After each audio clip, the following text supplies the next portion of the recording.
परंतु वह बुद्धि अपने को छोटी और भरत जी की महिमा को बड़ी जानकर कवि परंपरा की मर्यादा को मानकर सकुचा गई। उसकी गुणों में रुचि तो बहुत है, पर उन्हें कह नहीं सकती। बुद्धि की गति बालक के वचनों की तरह हो गई, वह कुंठित हो गई। भरत जी का यश निर्मल चंद्रमा है और कवि की सुबुद्धि चकोरी है, जो भक्तों के हृदय रूपी निर्मल आकाश में उस चंद्रमा को उदित देखकर उसकी ओर टकटकी लगाए देखती ही रह गई है। अर्थात तब उसका वर्णन कौन करे। भरत जी के स्वभाव का वर्णन वेदों के लिए भी सुगम नहीं है।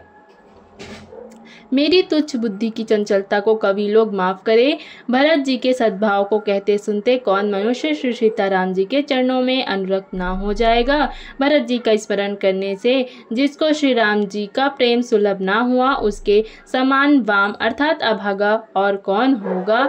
दयालु और सुजान श्री रामचंद्र जी ने सभी की अवस्था देखकर और भक्त भरत जी के हृदय की स्थिति जानकर, धर्म धुरंधर धीर नीति के चतुर सत्य स्नेहशील और सुख के समुद्र नीति और प्रीति के पालन करने वाले श्री रघुनाथ जी देश काल अवसर और समाज की ओर देखकर तदनुसार ऐसे वचन बोले जो जैसे वाणी के सर्वस्व ही थे, परिणाम में हितकारी थे और सुनने में चंद्रमा के रस सरीखे थे। उन्होंने कहा, हे तात भरत, तुम धर्म की धुरी को धारण करने वाले हो, लोक और वेद दोनों के जानने वाले और प्रेम में प्रवीण हो। हे तात, कर्म से वचन से और मन से निर्मल तुम्हारे समान तुम ही हो। गुरुजन के समाज में और ऐसे कुसमय में छोटे भाई के गुण किस तरह कहे जा सकते हैं। हे तात, तुम सुरकुल की रीति को, सत्य प्रतिज्ञ पिताजी की कीर्ति और प्रीति को,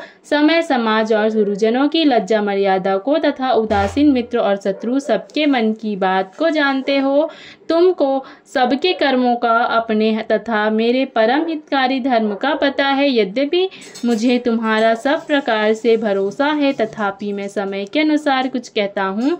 हे तात, पिताजी के बिना हमारी बात केवल गुरुवंश की कृपा ने ही संभाल रखी है, नहीं तो हमारे समेत प्रजा कुटुंब परिवार सभी बर्बाद हो जाते। यदि बिना समय के अर्थात संध्या से पूर्व ही सूर्य अस्त हो जाए तो कहो जगत में किसको क्लेश ना होगा। हे तात, उसी प्रकार का उत्पात विधाता ने यह अर्थात पिता की आकस्मिक मृत्यु किया है, पर मुनि महाराज ने तथा मिथिलेश्वर ने सबको बचा लिया। राज्य का सब कार्य, लज्जा प्रतिष्ठा, धर्म, पृथ्वी, धन, घर, इन सभी का पालन रक्षण गुरु जी का प्रभाव अर्थात सामर्थ्य करेगा और परिणाम शुभ होगा। गुरु जी का प्रसाद अर्थात अनुग्रह ही घर में और वन में समाज सहित तुम्हारा और हमारा रक्षक है। माता पिता, गुरु और स्वामी की आज्ञा का पालन समस्त धर्म रूपी पृथ्वी को धारण करने में शेष जी के समान है। हे तात, तुम वही करो और मुझसे भी कराओ तथा सूर्य कुल के रक्षक बनो।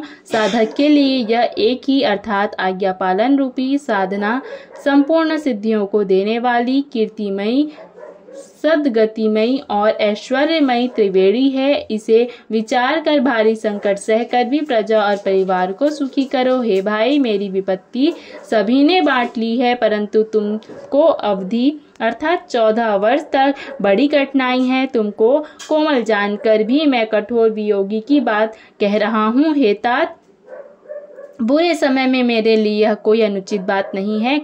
कुठोर अर्थात कुअवसर में श्रेष्ठ भाई ही सहायक होते हैं। वज्र के आघात भी हाथ से ही रोके जाते हैं। सेवक हाथ, पैर और आंखों के समान और स्वामी मुख के समान होना चाहिए। तुलसीदास जी कहते हैं कि सेवक स्वामी की ऐसी प्रीति की रीति सुनकर सुकवि उसकी प्रशंसा करते हैं। श्री रघुनाथ जी की वाणी सुनकर जो मानो प्रेम रूपी समुद्र के अमृत से सनी हुई थी, सारा समाज शिथिल हो गया, सबको प्रेम समाधि लग गई। परंतु यह दशा देखकर सरस्वती जी ने चुप साध ली। भरत जी को परम संतोष हुआ। स्वामी के सम्मुख अनुकूल होते ही उनके दुख और दोषों ने मोह मोड़ लिया। वे उन्हें छोड़कर